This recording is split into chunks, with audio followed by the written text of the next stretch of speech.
All right, moving along to finish up the spiritual hierarchies with this last and most amazing chapter. I have to say, this is chapter 10 is called The Christ, April 18th, 1909 in the evening, and it reads like the literary equivalent of a Bach cantata. It's quite amazingly spiritually beautiful. So the question now becomes the question of the hierarchies and man's place within these hierarchies. What is the future of the human species? We still have to go through Jupiter, Vulcan, and Venus. We have that future. But he says that eventually what will happen is that we will become spiritualized enough to the point where we will leave the earth. We will no longer need it. He makes a prediction that scientific thinking will only last for another 300 to 400 years. After that, it will become useless, and the earth will no longer need it. At some point then, we will have become spiritualized enough and done with the process of inhabiting the earth so that we can leave it behind and migrate to the other side. And then he says he has this idea about this contraction process. Everything you'll notice in the previous epochs, old Saturn, old Sun, old Moon, started in a very expansive way and then was gradually contracted to a point. And so he says matter has this tendency, once it's created, to contract to a point and almost to disappear, except that what contracts into a point on the verge of disappearance reappears on the periphery as something new, as something else, something that you didn't, it's in your periphery, your peripheral vision. It's not something that your eyes are focused on. So it's a different thing. And here he gives a weird statement about the origins of Uranus and Neptune. And he says that through this contraction process, certain spiritual beings during old Sun, which is also old Jupiter, through this contraction process created out Uranus.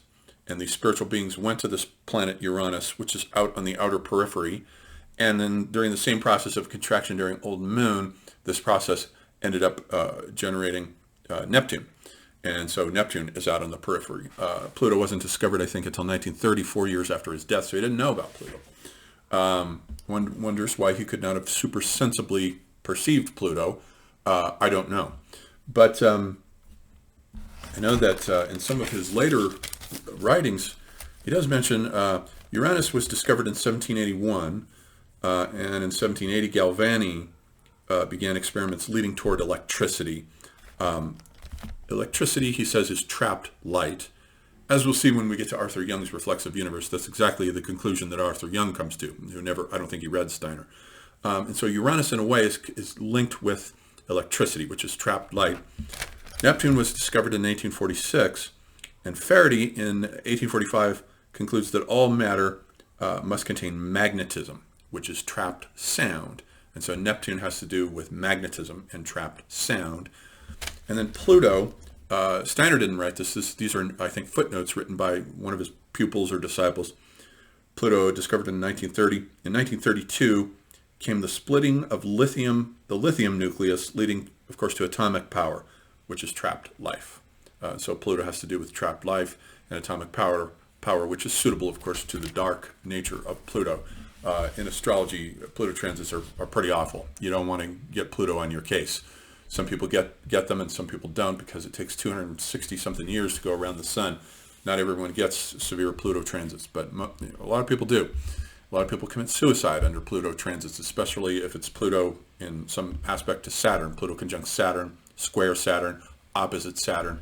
Those are bad aspects to get. Anyhow, so that's his only reference to these outer planets, which he doesn't think has anything to do with the drama that's going on in the solar system. And so now he turns with an eye toward finding where the human being belongs in these hierarchies. We have 9 of them, 3, 3, and 3. And he starts at the top and he says, so we have at the top the seraphim, cherubim, and thrones. And they are the highest and most supreme, and they are turned toward the Godhead. They are immediately contemplating the Godhead. And he doesn't define here what he means by the Godhead. And I'm not sure what Steiner means by God. Despite all the reading I've done with him, everything seems to be this polytheism of all these angelic beings who are the creators. But they carry out the wishes of the divine, of the Godhead. They have no free will, and this is the key thing.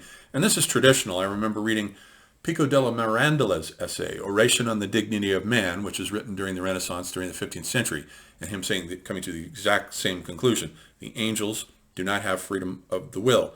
Neither do animals. They obey instincts. Only human beings are free. So they carry out the wishes of the divine Godhead. And then the middle Trinity, which is composed of the dominions, mights, and powers, are a lower Trinity up in between, looking up and looking down at the earth and humanity and looking up at the Godhead. But nonetheless, they do not have freedom of the will either, and they have to carry out the wishes of the divine.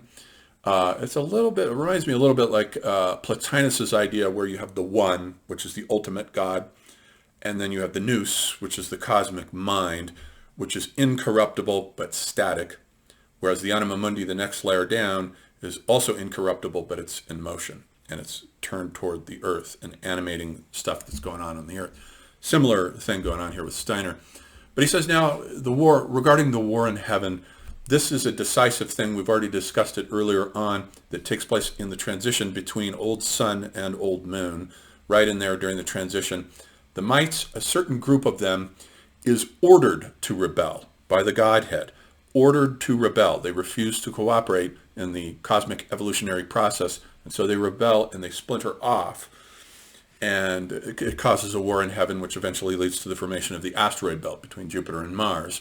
And remember, that's temporally, we're in between old sun / old Jupiter and old moon / old Mars. So there's a temporal gap here. But they're ordered to do this rebellion on the same principle that the cosmic process, in order for it to work out, has to have some resistance.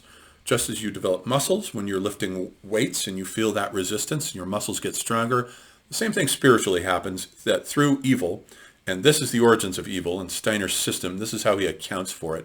It's a real thing for him, just as it was a real thing for Jung. And I think in this sense they both reject the Provetio Bani idea that evil is simply the absence of good, which is ridiculous. As Jung points out, that's like saying that heat is simply the absence of cold. It is not. It is something in and of itself, and it is something that is necessary and has been ordered by the Godhead in order to create necessary resistance that strengthens us, that strengthens the cosmic process.